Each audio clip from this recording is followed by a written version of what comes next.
coaches are in. When you need a timely, transparent friend, tune into the coaches are in. Talking career, business, health, and wealth. You got a friend now. Into the coaches are in. With authenticity, come on, let's take a seat and tune in. Well, hello there. Well, hello. Good evening. Good evening. Good evening. Good evening. Yes, the coaches are in. We are excited to be here with you. Episode 8 of season 3. And we got something special for you this evening. We'll get to that. And we're going to introduce ourselves just in case this is your first time tuning in. You don't know who we are. I'm Dr. Sharita Weatherspoon. I am the creator of The Coaches Are In. I'm also an operations strategist and alignment coach, and I help Black women entrepreneurs launch, grow, and scale businesses that bring them fulfillment and build their bank accounts. All right. And I am Allison Garrett. I am your behavioral interventionist, and I work with professional women who don't quite know what has them stuck, and I help them break free without years of therapy. And I'm Dr. Malika Turner, and I'm the CEO of the Speaker LLC. I help women to go be great and be nothing less, build their confidence, and help them show up as their best self. Awesome. I'm saying I'm looking to the side. I'm trying to make sure we're live on Facebook.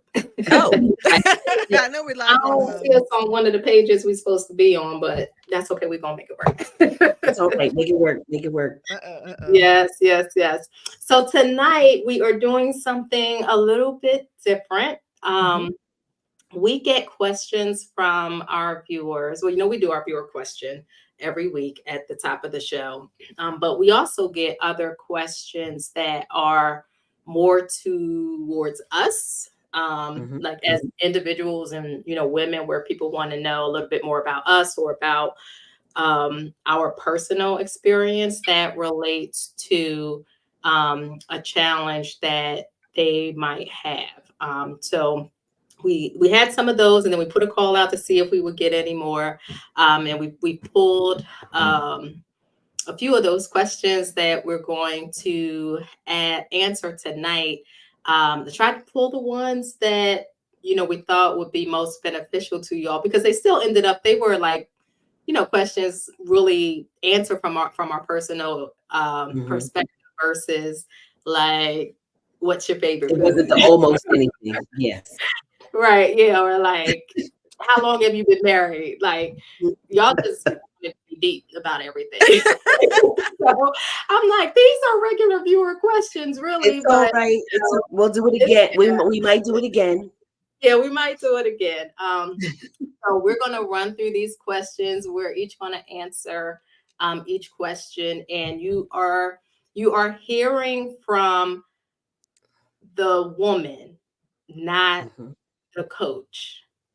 Okay, so we're kind of we're taking off our expert's hat, and we're going to answer with our experience hats.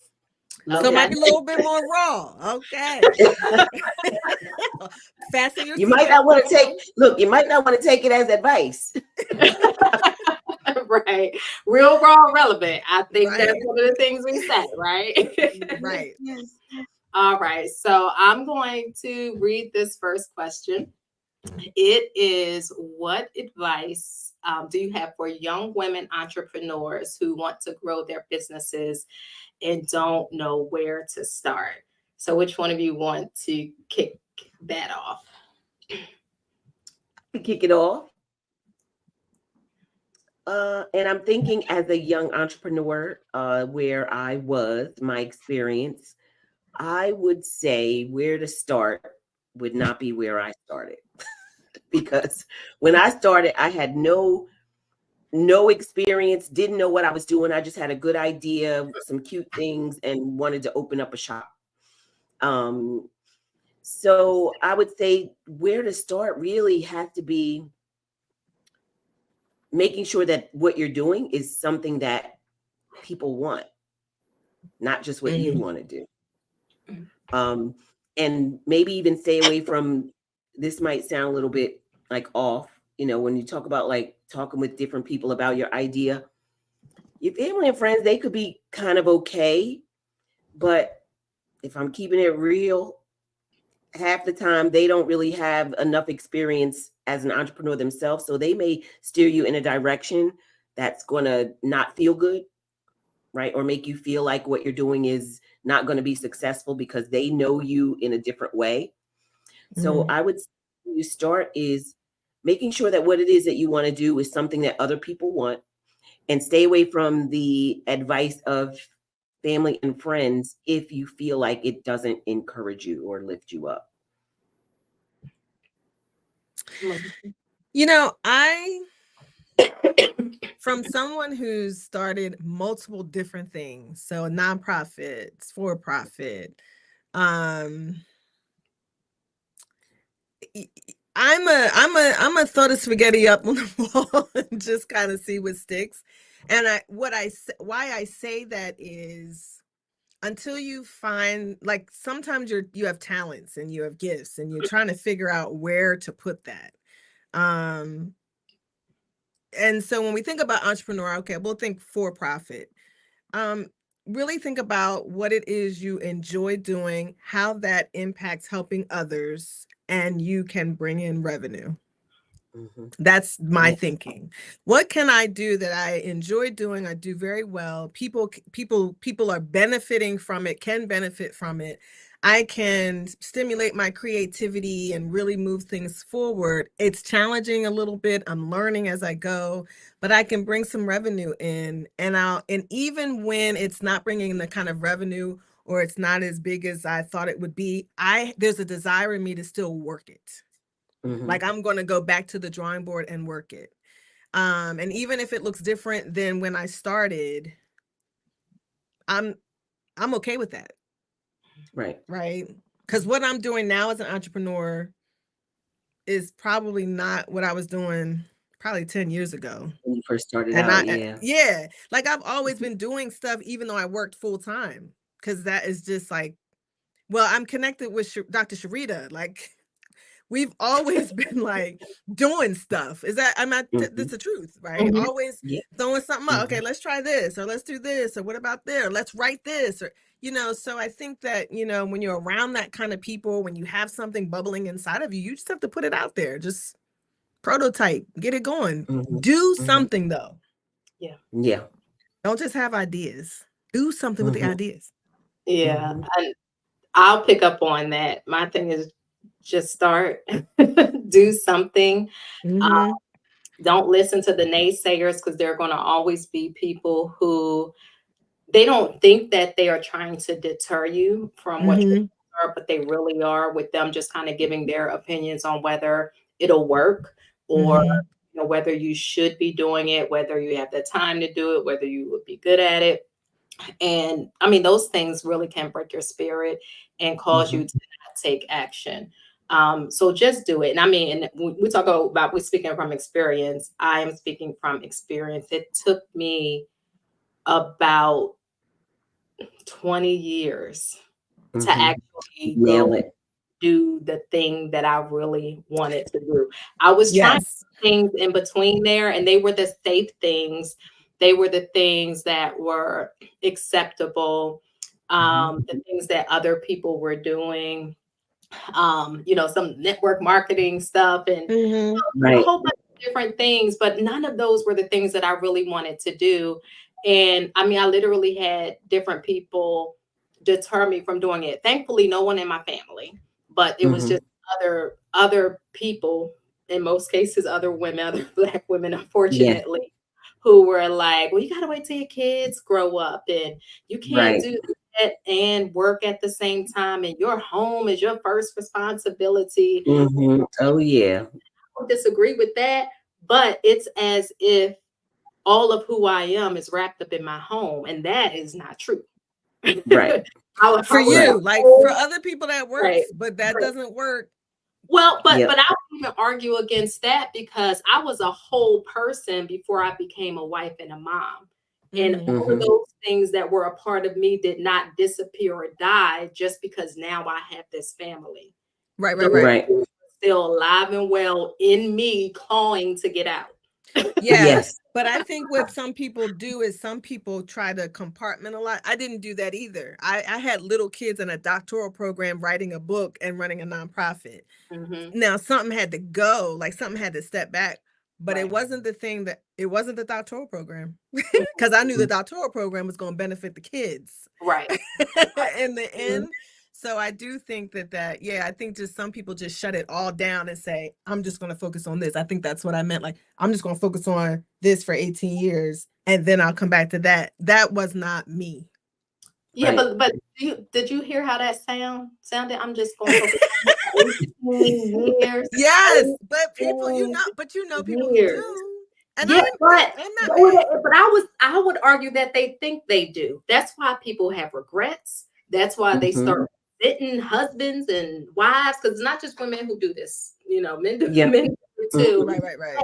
Those things that are in you, Yeah. and God Yeah. gave them. They're not going anywhere. Now, I'm Yeah. not saying you don't need to That's when they prioritize. start getting upset. Yeah, I don't mean don't prioritize, Right. because you're gonna have to prioritize. You can't do everything at once. Right. But don't try to silence the call. Mhm. Yeah.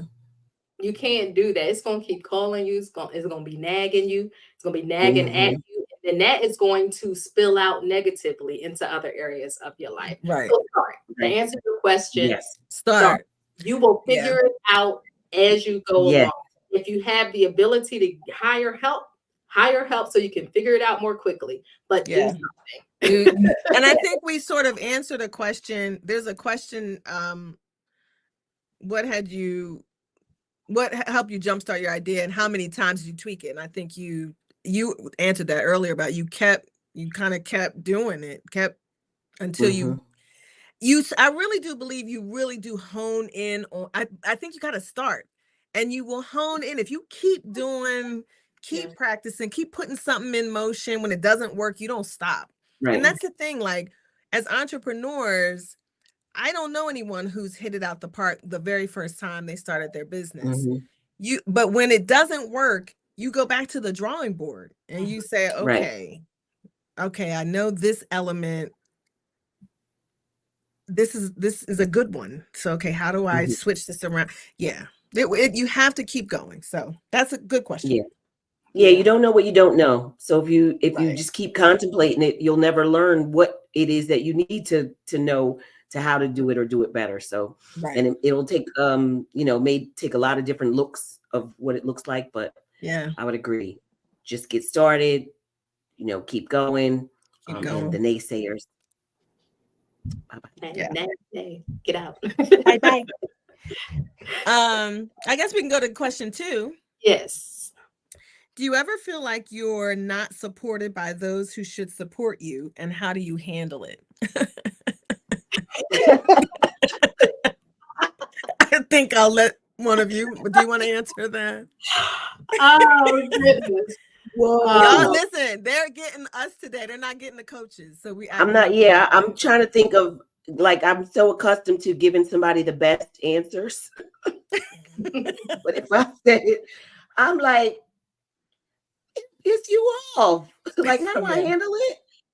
Well, after I got to get over it first, because there's some things that you do have an expectation. And if I were coaching, I would say it's unrealistic. But in the realness of it, when it's happening, it doesn't feel good, right? Mm-hmm. So the first thing I would say is you got to muster up enough courage to tell the people. Because that's you got to get it off your chest, because then it'll start turning into, well, they never do this and they always do that. And it could be anyone, but there is an expectation that people that are closest to you should be there to support you and rally alongside of you and answer the call when you ask them a question. Like with questions tonight. I'm like, send me some questions. I'm like, but y'all got a whole lot to say when I'm not on the show. You got a question. Yeah. So it's literally that. It's really, you got to just, get through the feeling of being hurt by it, because it does hurt. and make you feel some kind of way. And then you're like, well, that's why I don't ever ask nobody to do anything. You don't want to go there. So I think I would say that you got to tell the people, like, I was really expecting you to do this, and, you know, in your language, whatever you would say, right? Right. That might be some cussing or something, but just be as nice as you can, because you want them to support you after that. But you got to tell your truth. But do you though? But do you though? Well, so here's the thing, though. You're like, coach. I'm not. I think your response, I think, assumes that the people you had the expectations of knew that you had the expectation. And I think oftentimes they don't know that the expectation exists. They don't know what support looks like.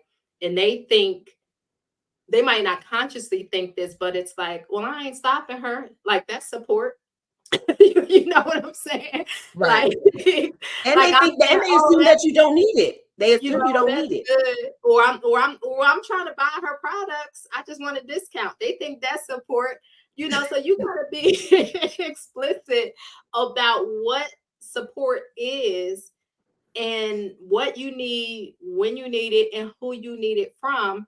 And then let them tell you whether or not they can meet the expectation. Because I mean, real deal though, the people, for most people, this is not everybody across the board. For most people, right, when they start a business, now I'm assuming this person's talking about business, but it really could be anything. The people closest to them are least likely to support them, to show up for the thing, to volunteer to help, to spend their money with you. Right. And part of that is that whole familiarity thing. Like, I know her, I knew her when she ain't really about nothing. They're not gonna say it to you, but this is like some of the stuff going through their head and all of that. But the reality is that you can't expect anything of anyone that you have not shared the expectation with. And that's in any area of life. So tell them what you need, and then give them a chance to show up for you. And now if they don't show up for you, you know what you gotta do. You know what? I'm so different from both of y'all, because I will just be like, oh, okay. And I'll tuck it away in my mental Rolodex. And then it's like, okay. So for me, like, there are certain expectations that I have of like a very, like, the high expectations are for, that's a very minute group of people. There's like a very few people in that box, right? My kids, I will tell you how I feel, because y'all about grown now. You know what I'm saying? But I feel like I can be me with the very, very, very few friends that I can say, hey. But those very few friends show up and invest in certain ways or support. But like when you, like you said, Allison, like these Coach Allison, with like just supporting the show. I have had people who have supported my book. Like, people will buy the book, but have not been like as supportive of the show as I thought they would. Because you really need to be tuning in and watching it. I'm just saying. And at least it's not. We done cut the time. It ain't even that long. You could do it while you washing the dishes, got the baby in the tub, making dinner. Just have that thing playing in the background like you do everything else on YouTube. Right. And I promise you, I think I can speak for Dr. Sharita, who this is her baby, but I can speak for her in saying this is not what the show is about. We're not using this as an opportunity. But I think if you want the real raw us, you know, I would say that I've seen more people support so many other things, and not as much as I've seen people support the show. Positive information, guests who've come on and really given such rich information. I mean, we have people support so many other things, and then you have this quality. And so to me, it's disheartening to, and so I would say, you know, when you think about the question, I probably wouldn't say much. I'd tuck it away I'm not, because I'm not that. You're not So asking. Sharita She's like, knows. I ain't never asked you to do nothing again. Exactly. But that's me. I'm not. Don't Mhm. you? When I don't say anything, you should be calling me. Girl, you good? Right. Yeah, Because I right. done You shut just ain't down. show up. I done shut down. Like, I'm not ever Yeah. asking you to do anything for this project. You will have to reach out to me, because I think Mhm. that when it comes to things like that, like, what positive things people are doing. And so it's like, Mhm. I don't even get why you wouldn't respond. Like, I don't even understand Right. that. So I'm pretty like, oh, okay. Okay. I'm not gonna say a Do you word. do? Yeah. It hurts All right. though. But It I does. don't know if I need to confront that. I'm just like, Right. okay. Well, you're Because not you being know a how coach right now, but when you're ready, then you Right. do it. Yeah, you know how you show up for other people, and Mhm. you expect reciprocity. That's Like, it. get it? Yeah. Yes. That's the thing. Like, you be showing up like, what are you talking? I Yeah. know I drive across the country for people. So I guess you're like kind of like, dang, my heart hurts a little bit, but it's all good. And Yeah. I just move on. But I'm not gonna forget that, like, oh, okay. And when we're on Oprah, don't come saying you knew us. Queen. Don't No, ask for you, no no, tickets. you didn't.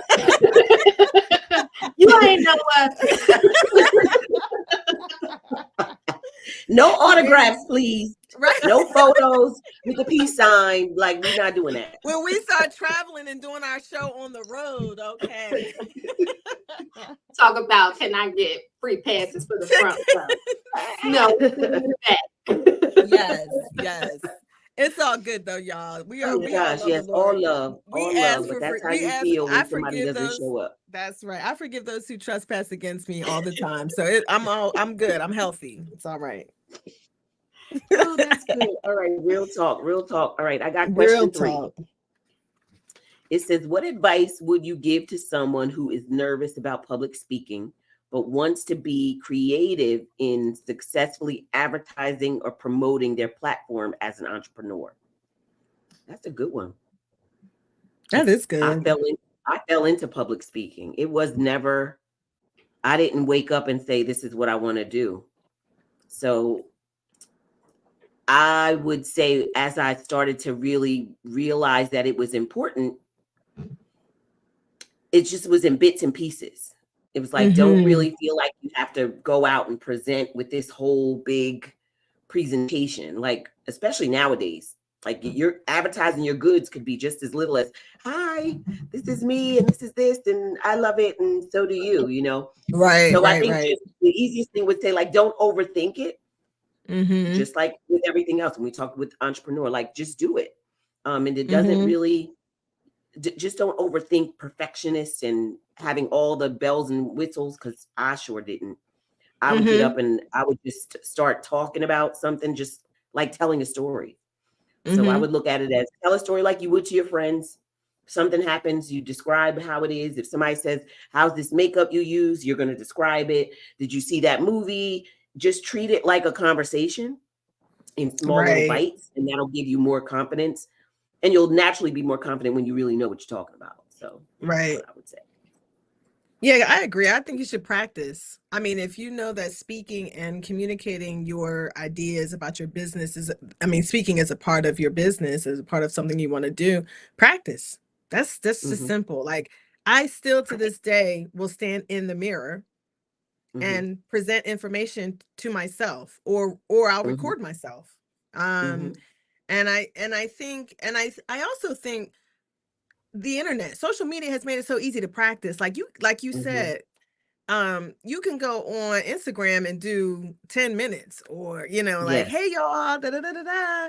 And when you watch Mm-hmm. yourself back, are you somebody you would listen to? Oh, that's good. Did you use the right word? I mean, do you need a coach?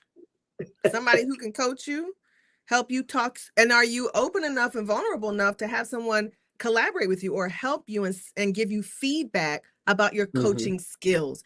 And if you Right. aren't, you don't need to be speaking, because you need to be open. If you know it's a new thing to you and you're Mm-hmm. you're not polished, then ask somebody to help you. Somebody who Mm-hmm. can really work with you, who who cares about you will help you to really fine tune some things so that you can be good at what you want to be. Yeah, that's good. Yeah, that's good. But what I will say is that in these social media streets, that people are showing up who don't speak well. Yes. But it That doesn't part, matter because they're I'll showing bring up that. and Yeah. they're showing up consistently. So they're getting the business, they're Yeah. getting the attention, the visibility, and all of that simply because they're showing up imperfectly. Yes. Yeah. That's So true. you need to show up, but that's the coach part of me. Yes. Yes. So, real talk. I have some slowly being resolved childhood trauma around speaking in front of others, not from my Mm. family, from Mhm. educational institutions and the church. Always Mm. being told to be quiet. Mhm. Led me to believe that don't nobody want to hear what I got to say. Yeah, I'm Yes. Really? of value. But I didn't even realize. So I knew how I felt Yeah. about public speaking. I knew what physically I would feel when I had to speak publicly, but I think I didn't realize probably until about 5 years ago where all of that came from. Mhm. Wow. Right. And so I lived with it the majority of my life. So it is taking Mhm. some time to unravel that. Um, Mhm. but in spite of all of that, I have spoken in front of audiences of thousands. I have Right. spoken internationally. I've spoken virtually. And I I still get nervous. I still Right. there's some very specific physical symptoms I get every Okay. time I have to speak publicly, but I Mhm. don't let it stop me. Mhm. And so that's what I have to say to you too. And really, I think nervousness is kind of a good thing because if you get to the point where you're just like, I got this, I'm going up here and blowing them away, and there is no Mhm. nervousness, prepare for a fall. Because you're Mhm. Mm. proud, too egotistical, you think you're perfect, and you're not, no matter how good you Right. are, right? So there Right. should be a level of butterflies that you have that You are really, should. like kind of excitement and just like the unknown, not really fear per se, but there should Mhm. always be a little bit of something there when you're about to get in front of people and hopefully speak to change lives, right? Yes. And it's a privilege, so you shouldn't take it for granted. But the important thing is just going to do it in spite of how you're feeling. Yeah. Set Mhm. yourself up a routine of things that you do to prepare mentally, emotionally, and physically to speak publicly, whether you are physically on the stage or virtually Mm-hmm. in front of 5 people or 500 or 5,000. And make that thing your routine that helps to settle you and center you before you go forward. And yes, practice, like Malika said. Mhm. Practice. Practice makes much better. Might Yeah. not make Yes. perfect, but it will make Yeah, much no Makes such better. thing. That's true. Good. That's yeah. good. Love it. Do we have And time let's for That's another good. question? um yeah, I don't so we have like 4 more questions to ask. And I they're don't so know. good. I know. Do we keep going and go past our 30-minute mark? Yeah, this is a special show. Okay. It's a special show. Be special. Y'all just push pause and go do what you gotta do and come on back. All right. So the next question is how do you motivate yourself when you are out of steam? How do you adjust your thinking? What do you say to yourself? What are your specific practices when you feel off? That's a Mhm. real good question. Mm-hmm. I retreat. Mhm. Mhm. I have a space in my basement with a little white shaggy rug on the floor. I'll retreat. I'll down there and I just need me time. Mhm. That's how Mhm. I'll go in my bedroom, shut my door. That's also my space. And let me tell you what's now I'm being vulnerable. I will get in the shower. There's something Mhm. about the water and me, and it's just me. Um, and I've cried in the shower. Mhm. I have prayed in the shower. I have written a song, the only song that I own Okay. Okay. in the Okay. shower. So for me, I've got to get by myself, and just be by myself. And a lot of times for me, it's, I sing a lot. So, sing something, put on music that's going to shift the atmosphere for me mentally, but also prayer. Like I cry out before God. Like I'll cry, like Mhm. tears. And then the last thing I would say for me is I write. So I have like a ton of journals Mhm. in my house, in closets. There's a ton of just journals where I'm just writing letters to God about how I feel, just dumping that out, because I don't always call friends and just talk about how I'm feeling. Like I just don't, at this Mhm. age, I call for certain things, but most time from a day to day, I'm like in my journal writing, crying it out. And I am a crier. So not necessarily, I just believe in letting that out, and Mhm. I will cry. So I get it out, write in my journal, and just spend some time by myself. Yeah. That charges me, gets me back going. Yeah. That's good. I'd like what you said about, well, for one, for me is music. Like I Hmm. will be in my car with the music on 10, and you just don't always know what you're going to get. Like I think like last night or the night before, I was listening to Ti, right? Like just Hmm. something real loud and like to Hmm. Hmm. re-energize. It's just something about music. Um, and I also know that for me, I have to leave the element. Like I have a lot of areas in my life that I'm responsible for, people and things and things of that nature. So it's not just enough for me not to be in one place, right? So it's like, oh Hmm. yeah, I'm not at work, or I'm not at home, or I'm not doing business. It's literally removing myself from that. And I try to do it Yeah. once a month, and I call it my mini quest.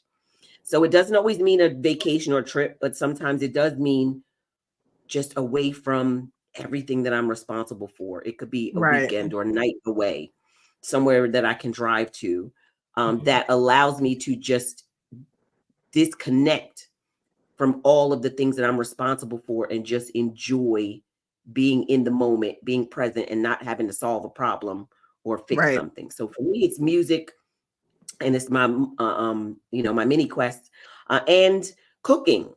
And this is something that I newly realized, like during COVID, I was getting those HelloFresh meals, and I started to realize that that was like stress reliever for me. So I can come in really late at night, and my friends think it's so funny. I can come in at 10 p.m. and just cook a whole meal. Hmm. It does something for me. No one else is involved. It's like something about the prep, or just building or creating something or making something. Making mashed potatoes. Right. Yeah, so I would say those are the three things that kind of take me out to re-energize me, and it in a different way. Right. Yeah. So I would say that I probably don't necessarily try to motivate myself when I'm out of steam. I recognize that I am. And my goal then is to kind of refresh, re energize, and replenish myself Mhm. so that I can be motivated. Hmm. But, Hmm. so that can look a lot of different ways for me. I have in the last couple of years, like my self care is at the top of my priority list. And that is, for me, a lot of that is kind of physical stuff, but it Mhm. doesn't like necessarily have to be. But monthly massages, monthly facials, monthly stretching, like Right. chiropractor monthly, like every week I'm doing something physically for myself. Right. That's also time for me to relax and not think about anything. And sometimes it's like I'm getting a nap. Hmm. That's good too, Mhm. because I don't always Right. take a nap. And Yes. then on occasion, like I'm literally I could be very busy. There's a lot of stuff to be done, but it's just like I need to rest. So I may literally spend a Saturday just in my bed with my snacks and my beverages, watching TV, off, wake back up, watch some more TV, maybe scroll Facebook, go back to sleep, and really just have a lazy day. Right. And I think in the past I would have felt guilty about that, but after reading our Rest book, is resistance. Rest is resistance. there is no guilt about me doing it. It's just like sometimes I need to rest. That's what you need. Right. Because it's normally not about me not being motivated. I'm highly motivated. Maybe in some cases too motivated. Right. To run out of steam. Right. When that happens, I need to fill my tank up. I would love to be able to get away every time that happens, but that's not feasible for a variety of reasons. But sometimes I can, and when I can't, I figure it out at home. And because I am a high introvert as well, I probably experience those things a little more often because everything I do involves people, but I'm highly introverted. Right. So, Right. You're like, exactly. Like, get out my face. Right. oh, yes. Yes. All right. That's right. Get your naps. Yes. Yes. That's good. Okay. Do we want to do the next question? Yep. Okay. What was the final straw that convinced you to go out on your own? And what keeps you motivated to keep going when things aren't working out like you planned? Oh, am I answering that first? You can go. Yeah, you can go first. That's fine. What was the final straw that convinced you to go out on your own? Well, tell the truth, shame the devil. Well, here's the thing though. I mean, I worked for 25 years and was let go. So I want to say on the one hand, I didn't have a choice. On the other hand, I had always been doing something. Like the Speaker LLC was not born after I was let go. The Speaker LLC existed. Praise God. Thank you for Dr. Sharita. But that existed. And so there was always that in play. I just didn't have the time to focus 100% of my time on it. But now I will say this, careful what you ask for, because when I was let go, now I'm like, whoa, you need to make a decision. Like, what are you trying to do? And so I think that's what pushed, like, okay, now I really got to get this business moving. And what does it look like? And I don't have another 25 years to figure that out. You know what I'm saying? Lord, I need quantum progress. You know what I mean? I need things to move. Redeem the time. What'd you say? Redeem the time. Yeah, it's like, okay, Lord, I needed to move quickly. But and that comes, and so that's where the motivation comes in. Like, I'm in a different place now. I think I learned working where I was working for 25 years. There's no generational wealth in that. There isn't. And that's a whole nother workshop. There's no generational wealth in that. The generational wealth comes with this is my generational wealth to me comes from what God put in you to do. And that's how you create that. That's how you can create that. But you can't create that under somebody else's vision, kingdom. Yeah, somebody else's vision. So I think that's what motivates me, putting some things into play, wanting to get things moving, wanting to be a successful business owner. And realizing that I've spent 25 years taking my gifts and talents and putting them into somebody else's vision. Therefore, I know that I have it for my own. So I think that's what pushes me and what motivates me now. Like, okay, I'm giving myself 9 years. I'm putting it in the atmosphere. And I'm cutting that in half. But let's say 9 years, I want to be looking back like I want to be 60, like, oh, okay. You girl. Thank you, Lord. You did it. Go ahead, girl. You did Go it. be great. God help me, but I did it. So yeah, that's good. So what about y'all? What's the final straw? Well, I think mine started a really long time ago. And in full transparency, I was working in a pharmacy because everybody said that that was a great field to go into because I can make a lot of money and you'd never be without a job because there's always going to be a hospital or a pharmacy where you could work. Mm-hmm. And while working at that pharmacy job, unfortunately, my brother was killed. And it wasn't a situation where we knew anything about it. It was unsolved. He lived with me at the time, so I needed a lot of time off to try to pick up the pieces, right? I physically couldn't go to work. And I remember the job was aware of everything that went on because actually the investigators came to the job to tell me what happened. So they knew what the situation was. And they called me one day and they're like, "Oh yeah, how's everything going?" And I'm like, "It's going," and it was almost like in that very next breath, they're like, "Okay, well, we need you to come back to work." And I literally quit my job.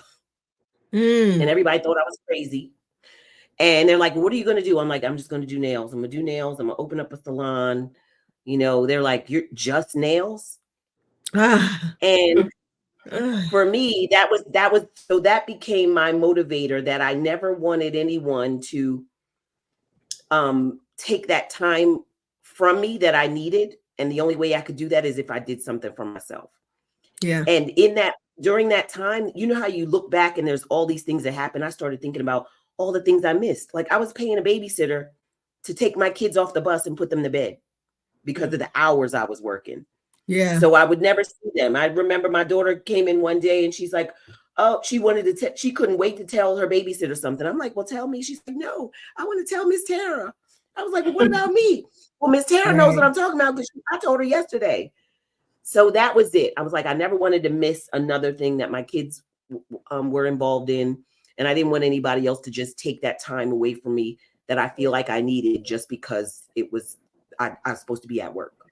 Right. So that's enough motivation for me all the time. Is I kind of want to do my own thing every day, have my flexibility, and that, so that continues to motivate me to do what I do in certain areas, but just make sure that I still am able to maintain that level of flexibility. Right. That's good. So we ain't got time for me to tell it all. But get that aha one. To suffice it to say, I worked in hell and my spirit was slowly dying. Wow. But I was too afraid to step out on my own. I had been planning my business. I had been learning, training. Like I had everything I needed to launch. I was afraid to launch. Go back to I said, don't take 20 years to do what you were called to do. And I clearly knew the last year that I was in that last role, I was not supposed to be there any longer. Like it was plain as day. And it was almost, I don't want to say God punished me, but it was just kind of like I gave you a timeline and you didn't stick to it. Yes. Off of this. You on your own. It's whatever you're going to experience. Right. And my position ended up getting eliminated. But I was not as fearful as I was of leaving to start my business. I was not angry. Like the reason I stayed, the fear was around security, basically. But obviously, like your security does not lay in your job. Whoever you are, no matter how much you make, your security does not lay in your job. Right. So let's be clear about that. So that security blanket was ripped from under me. My initial emotion was relief. It was like I could just sigh and breathe again. I had no anger. I wasn't upset about the way it was done. I had this good cop, bad cop situation with the folks from the state system sitting in my office. And the reasons, like, it didn't even make any sense because I was grant funded and I brought grant money into the institution. So it was just like the stuff they were saying didn't even make any sense, but it didn't even matter at that point. It didn't even matter. Like, right. It was like, okay, here I am. I took about 2 months to rest, get myself together, rebuild my spirit. Because like I said, I It was was broken. there. And I had a choice to make. Are we going to do this again? Or are we going to put the same thing that you put into somebody else's vision into the vision that God gave you? Right.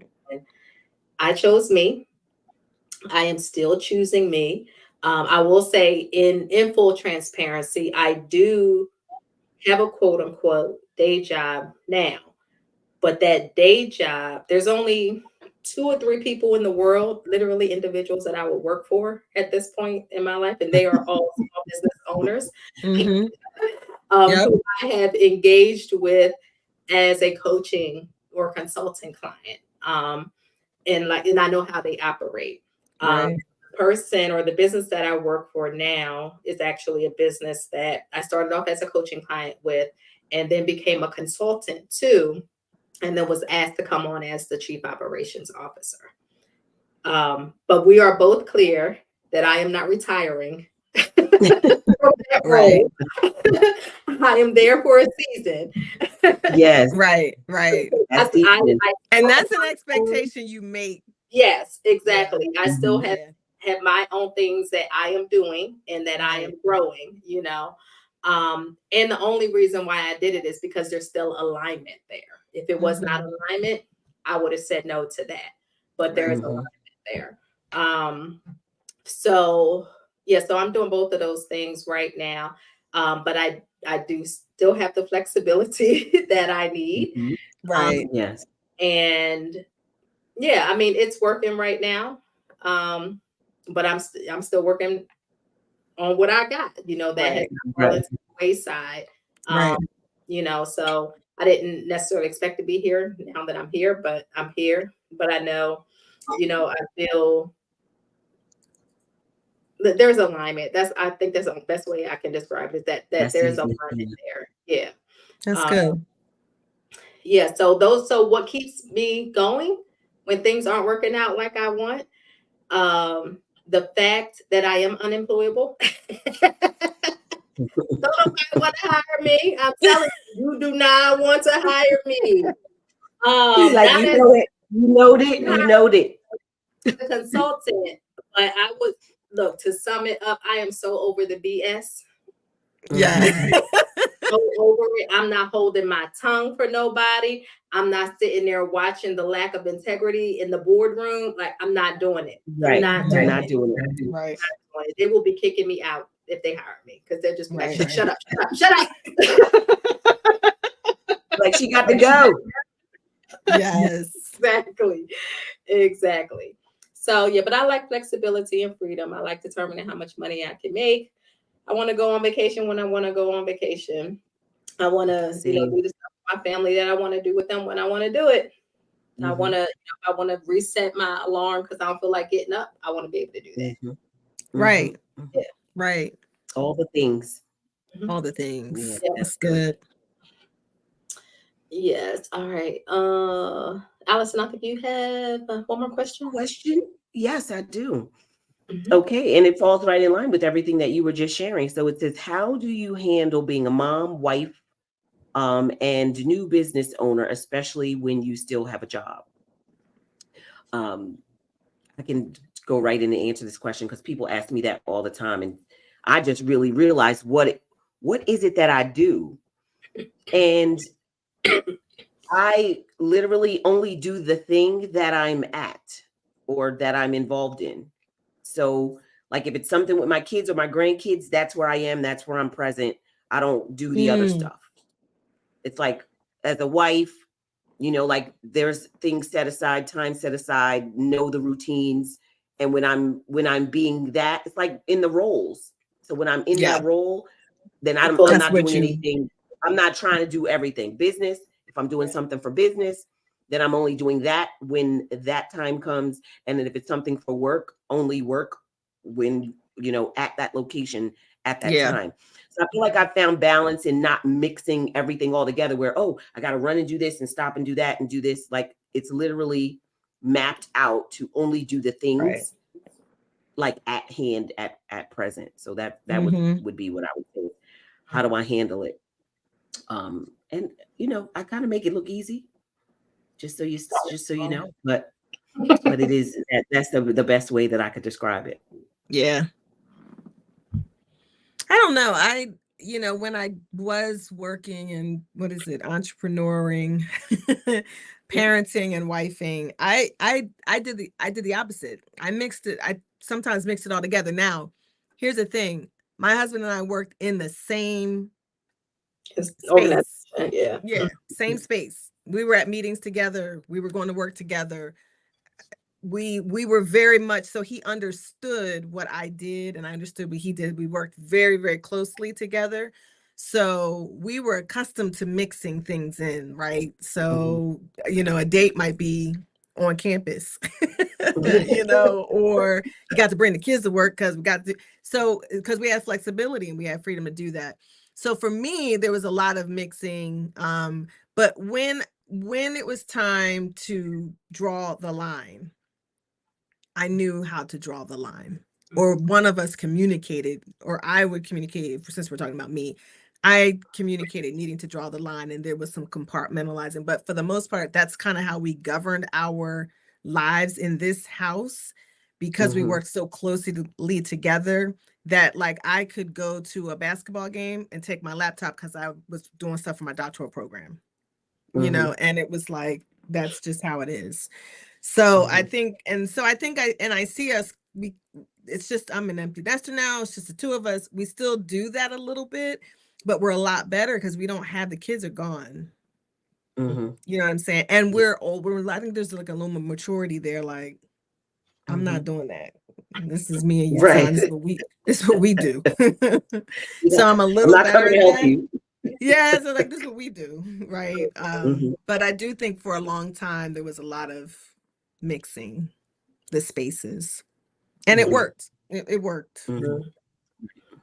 Yeah, I think I don't even know how I handled it when I was like really in the mix of it. My Mhm. youngest now is 17 and a senior in high school. So I'm just like in a different place right now. Mhm.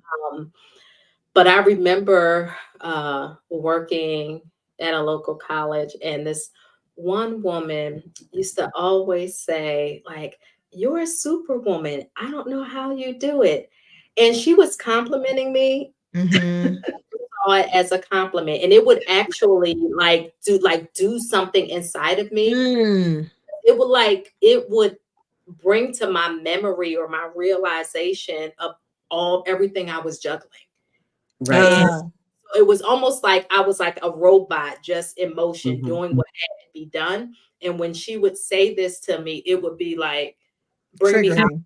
and then actually look at everything I'm doing and like, Right. what the heck is going on? Right. How are you handling all of this? Right. Right. Um, You're like, I don't even know. yeah. But I don't think that's the way to do it though. I mean, I did it that way. I got through it, but I don't think it was healthy. Mhm. I mean, looking Mhm. back, I could probably say that I spent much of like my children's early years, especially after we had 4 kids, like after like the Mhm. third, fourth one. And this is not saying my children caused this. It's just Right. 4 kids is a Just painting the picture. right?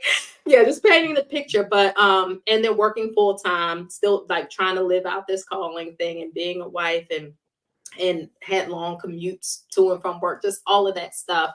And was active in ministry, just a bunch of stuff, right? Mhm.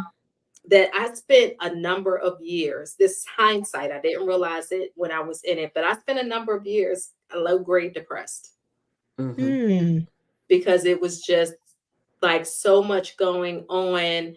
I needed to be so many things, or I Mhm. thought I needed to be so many things to so Right. many people. And Right. Mhm. I was a person who would do what I should do or what I could do Mhm. versus doing what I wanted to do. Yes, that's good. That had me saying yes to a lot of things that I should have been saying no to.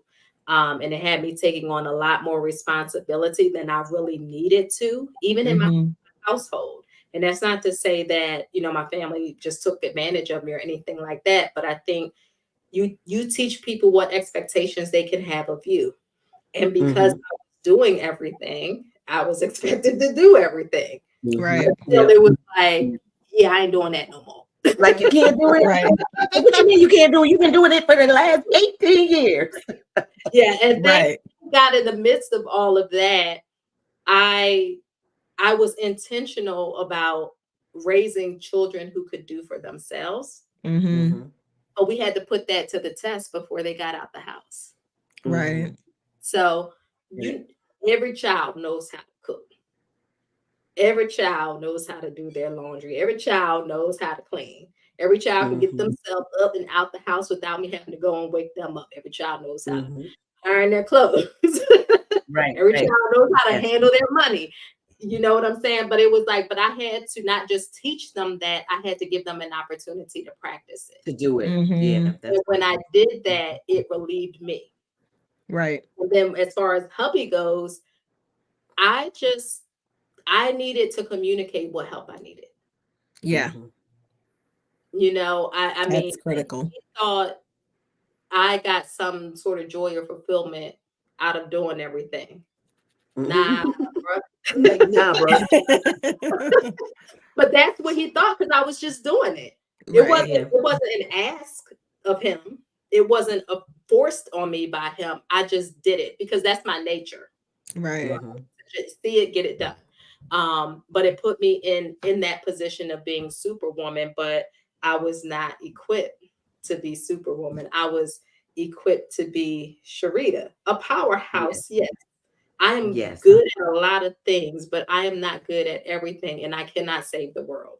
That's right. You said I am super and I am a woman, but I'm not superwoman. Okay, that is a made up. What's your cash app? Yes. What's your cash app? Who was creative? Okay.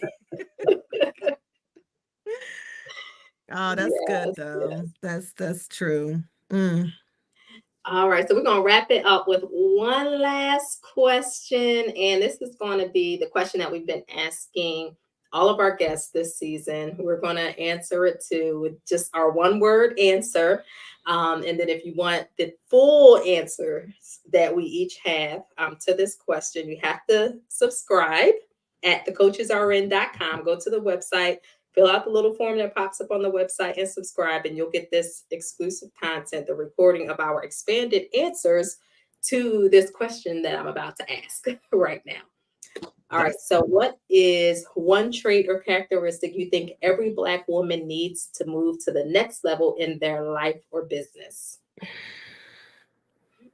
One word or one phrase.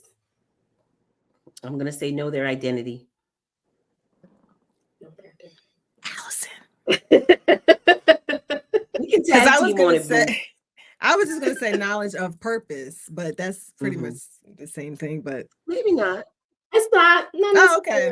And when you expound on it, you're gonna. It'll be different things anyway. So, yeah. And for me, it's alignment. Of course, you need alignment. Should have known. Yeah.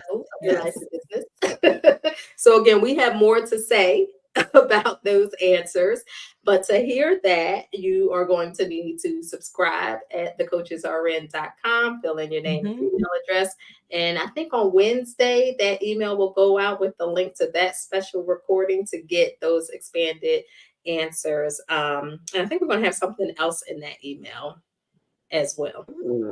See what that is. But you got to subscribe to find out. All right, so LaShonda says you all have filled my bucket with plenty of informative ideas on how to handle or go about flexibility, as well as stepping out on faith and fulfilling what should be manifested. Yes. Thank you. That's good. Yes. It was fun too. It was. This is a good, because there's so many more questions. We could do this more than once. I know. I know. Maybe we will. We'll see. But we do thank you for tuning in. Be sure to subscribe on YouTube, like the channel, like the show. Yes. Whether you're tuning in live or watching the replay. And if this is your first time tuning in, now you got to go back and catch some of the other episodes. Yeah, Good stuff. There's been some good shows. I'm just saying, this is it's good. It's good stuff on here. But we appreciate you spending this time with us, and we know we went longer than we normally do, but hopefully it was to your benefit. We certainly enjoyed sharing with you from our personal experiences, and would love to have the opportunity to do this again with you all. And for next week, you can join us here, same time, same place. We will be answering a viewer question next week around business and ministry. So that should be kind of juicy. Ooh. And then we're also going to be doing another CEO spotlight with Relina Taylor, the owner of Lena Floral Design. So be sure to tune in next Monday at 8 p.m. For the coaches are in. And for now, I guess the coaches are out. Bye, y'all. Bye. The coaches are in. When you need a timely, transparent friend, tune into the coaches are in. Talking career, business, health, and wealth. You've got a friend now. Into the coaches are in. With authenticity, come on.